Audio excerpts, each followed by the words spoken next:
Well, I've been a journalist for about 25 years, and I was educated to lie, to betray, and not to tell the truth to the public. But seeing right now, within the last months, how far how the German and American media tries to bring war to the people in Europe, to bring war to Russia.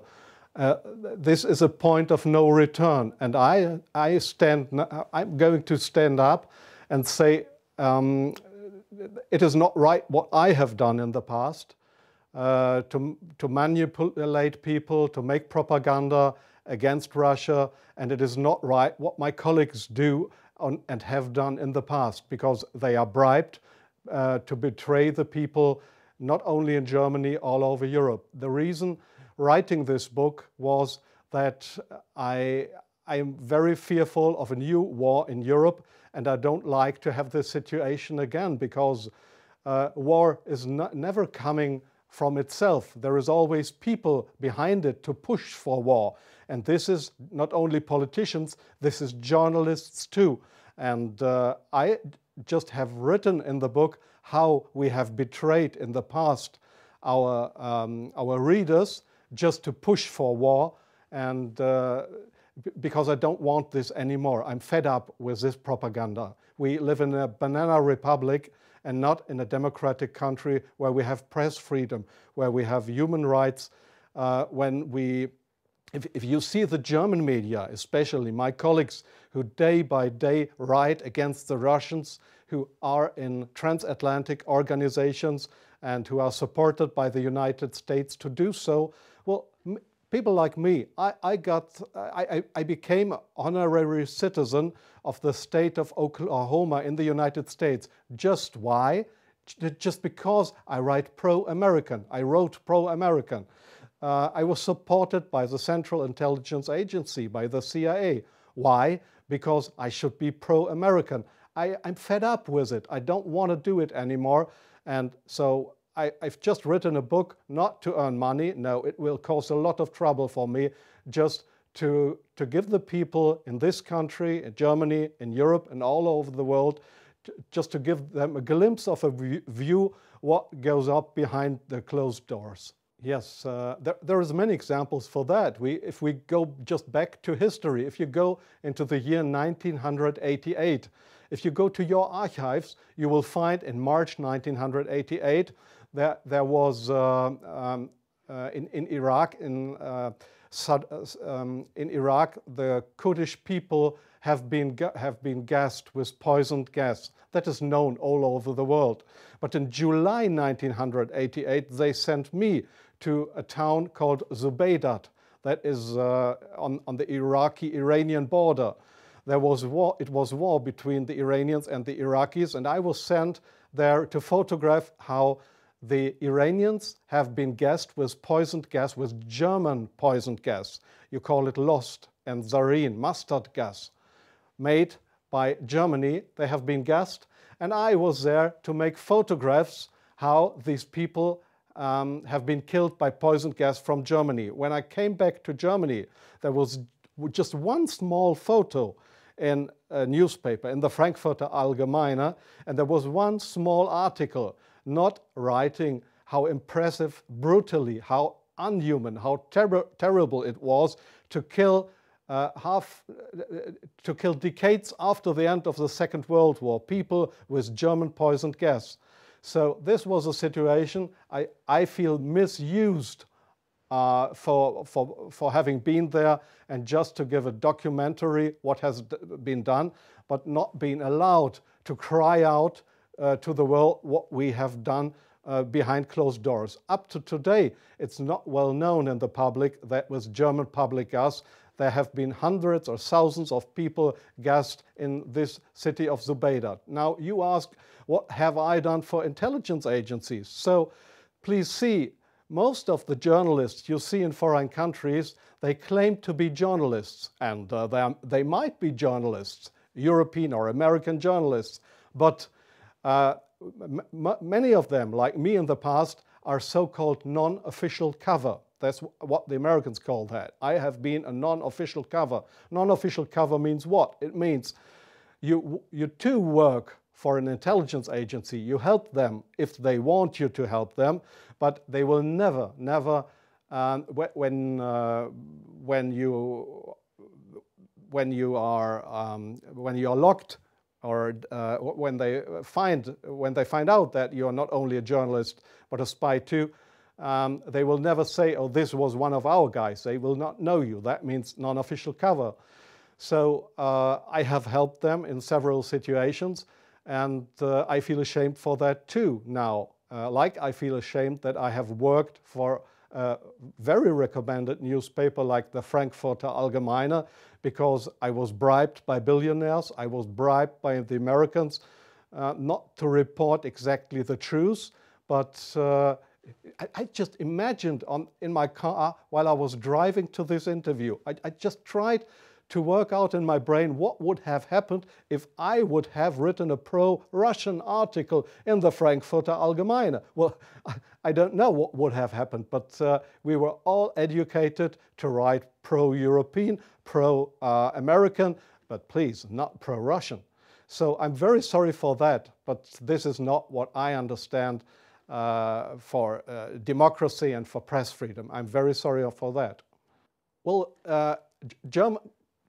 yes, I understand your question very well. Germany is still a kind of a colony of the United States. You see that in many points, like the majority of the Germans don't want to have nukes in our country, but we still have American nukes. So we are still a kind of a colony of the Americans. And being a colony, it is very easy to approach young journalists through what is very important here is transatlantic organizations. All journalists from really respected and recommended big German newspapers, magazines, radio stations, TV stations, they are all members or guests of those big transatlantic organizations. And there, in these transatlantic organizations, you are approached to be pro-American, and there is nobody coming to you and saying, "Well, we are the Central Intelligence Agency, would you like to work for us?" No, this is not the case how it happens. What they do, these transatlantic organizations, is they invite you for seeing the United States. They pay for that, they pay all your expenses and everything. So you are bribed, you get more and more corrupt, because they make you good contacts. You won't know that those good contacts are, let's say, non-official covers, or officially people working for Central Intelligence Agency or other American agencies. So you make friends. You think they are friends, and you cooperate with them. They ask you, "Well, could you do me this favor? Could you do me that favor?" And so your brain more and more is brainwashed through these guys. And your question was, is this only the case with German journalists? No, I think it is especially the case with British journalists, because they have a much closer relationship. It is especially the case with Israelis, of course with French journalists for a part, not that big as with German or with British journalists. It is the case for Australian journalists, for journalists from New Zealand, from Taiwan, well, there is many countries in the Arab world, like Jordan, for example, like Oman, the Sultanate of Oman. There is many countries where this happens, where you find people to claim they are respected journalists, but if you look behind them, you'll find they are puppets on a string of the Central Intelligence Agency. I'm sorry in interrupting you. I'll give you one example.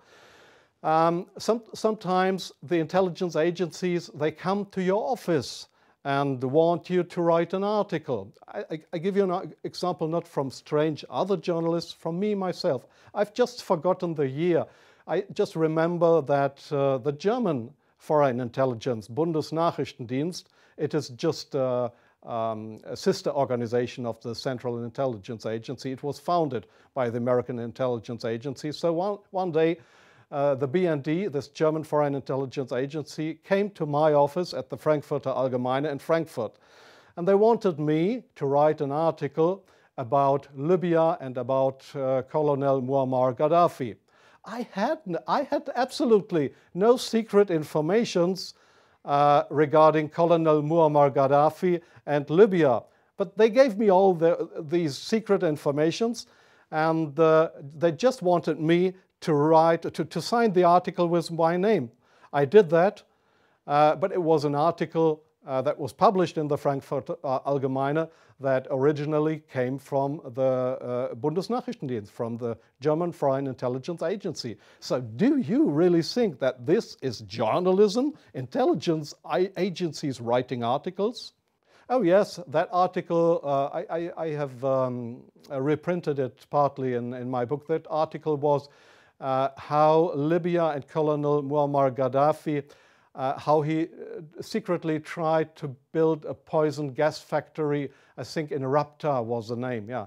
And I got all those informations. It was a story that was printed worldwide 2 days later. But I had no information on that. It was the intelligence agencies that wanted me to write this article.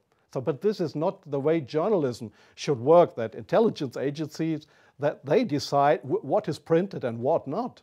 If I say no, I give you an example from a very good example if you say no. Well, we have a rescue unit in Germany with helicopters for traffic accidents.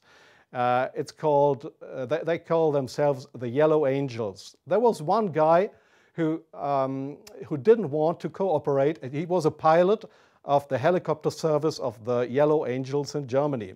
This guy said no to the Foreign Intelligence Service, Bundesnachrichtendienst, when they approached him and wanted him as a non-official cover to work for the German Foreign Intelligence Agency, under, just to pretend to be somebody from the Yellow Angels. So what happened was that he lost his job.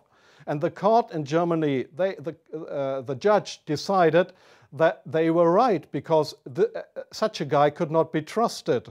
He was kicked off his job because he didn't cooperate with the Foreign Intelligence Service. So I knew what would happen if I would not cooperate with intelligence services.